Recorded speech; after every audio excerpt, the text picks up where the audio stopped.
Hello everyone! This video is more a random idea that kinda popped up during stream, and I figured, why not let all of you in on it? The question for today, are the cosmic forces in Warcraft, are they like Pokemon? Do we have a rock, paper, scissors weakness thing going on? Do the cosmic forces outplay each other? This was sparked by the idea of the Void fearing the Maw. Fearing undead, Sylvanas, maybe the Jailer, domination magics, or perhaps even necromancy as a whole. Battle for Azeroth gave us the Three Sisters comic, a reunion between Illyria, Sylvanas, and Vrisa. When Sylvanas showed up, the voices of the Void started to massively call out, "This one is dangerous, she is a threat and must be ended. Beware this one, she seeks the death of all things, all possibilities, end her threats, murder her, save yourself and murder her, save the world and murder her." The Void, seemingly fearing what Sylvanas has become, represents. At the time of the comic, she was signed up to the Jailer Covenant. Did they fear his wishes of rewriting and dominating the entire universe, or was this more about necromancy in general? If the Void fears the realm of death, how come it tried to invade Bastion? Or perhaps did it invade because it fears the realm of death? The Void in turn might have an upper hand against the domain of chaos, of disorder, the domain of Fel. Demons of the Twisting Nether can only truly be killed within the Twisting Nether itself, or in places saturated with so much Fel that it kinda represents it, which is why someone like Sargeras, who at the time was still championing for the Pantheon and trying to bring order to the universe, he'd make a prison, the prison world of Mardum, to keep the demons contained, as that whole respawn thing, it was really annoying. Illyria Windrunner would fight the demons as well with the Army of the Light, and they figured out that the powers of the Void, of the Shadow, they have the capability of perma-killing demons by dragging them into the Nether. About 50 years after she had left Draenor, the Army of the Light raided a small Legion prison world. When they arrived, every demon there was already dead. Permanently dead. They had been dragged into the Twisting Nether and butchered. That was the only way to put an immortal demonic soul to rest forever. Even the prisoners had been slaughtered. "This is the Shadow's work," Lithraxian announced. "Be cautious. There was one. Lithraxian had to think back. The Locust Walker. That was what we called him. A powerful master of the Void, and yet completely free of its grasp as far as we knew. Burning Legion lost countless lives trying to capture him. I was nearly one of them. I am glad he did not kill you. He did kill me. But he pulled me out of the Nether to do it. Lithraxian laughed at the memory. He said he saw a unique destiny for me, and wanted me to be reborn. That's how Illyria's wish of being trained by the Locust Walker started, the whole Void's ability to help her fight the war against the Burning Legion. Said Burning Legion was formed by none other than Sargeras, who feared the Void succeeding corrupting a slumbering world, so much so that he turned away from the Pantheon and he went on his burning crusade.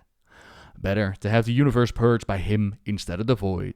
The Void would devour all. With him, there was still a chance at life returning, as it had done once before. To prevent the Void Lords from possessing creation, life itself had to be extinguished.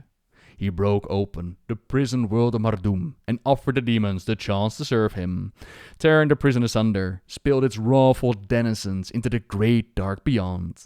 The subsequent explosion of Fel magic was powerful beyond even what the fallen Titan had imagined. Violent energies enveloped Sargeras, surging through his veins and searing his very soul. His eyes burst in gouts of emerald fire. Fel volcanoes ignited across his once noble form, splitting his skin apart and revealing an endless furnace of blistering hate. Yet despite these horrific physical changes, Sargeras' mind remained locked on his one all-consuming purpose, to prevent the Void Lords from possessing creation. Life itself had to be extinguished. Anyone who stood against him would burn in the fires of his legion as well. And so he clashed with Agromar, who soon found himself outmatched. Like all titans, he was uniquely susceptible to Fel magic. Sargeras' ferocious assaults shattered Agramar's defenses and sent him reeling in agony. Ultimately, the Pantheon was defeated by Sargeras as well, his fel-infused might far too much to handle for the Domain of Order. So I'm leaving the Domain of Order strength for later, as I got a lot less to say about that one. Let's move on to one that has more to back it up, the Domain of Light, which overpowers or is stronger than the Domain of Death.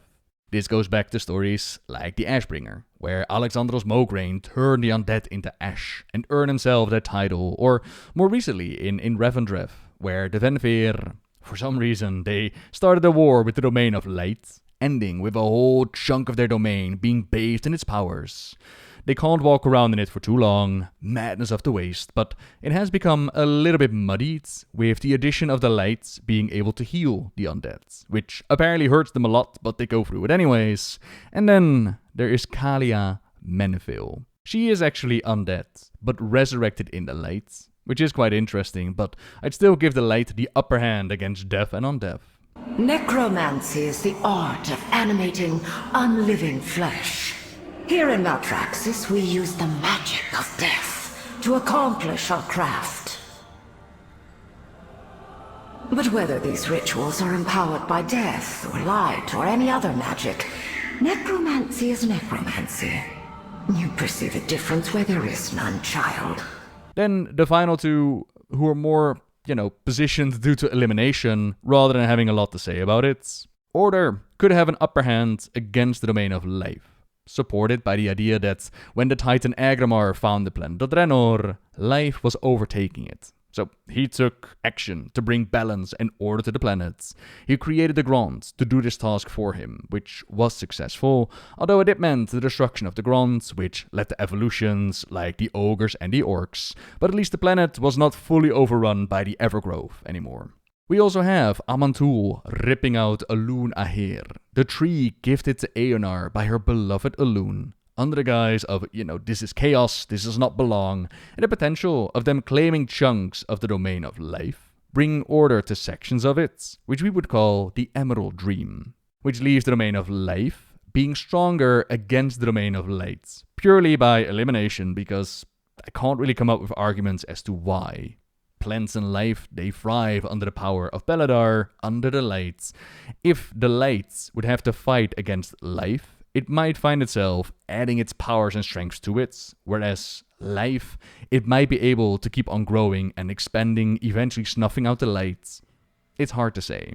Alternative combinations, there would be the Void, the Shadow, stronger against life, instead of being stronger against the Domain of Disorder, against Fel, supported by the idea of the Void being this all-devouring force which Sargeras feared, and at least with him, life would have a chance to pop back in, leaving life to be stronger than the Fel, the Chaos, which I don't know if that works either, because we have seen Fel powers based upon drawing the energies out of life to fuel itself. Why would life be able to dominate chaos? I don't really know. And all that said, what is the point of this? There isn't one really. It's just a little fun thought exercise to see if we could find out power scaling in case we ever end up in a cosmic war with all these cosmic forces. If that happens, I'm gonna put my money on Azeroth itself. She probably has no weaknesses at all and all the advantage she could get. But yeah, thank you very much for watching, everyone. By all means, let me know if you got any better combos in the comments down below. Have a great weekend, and until next time, see ya!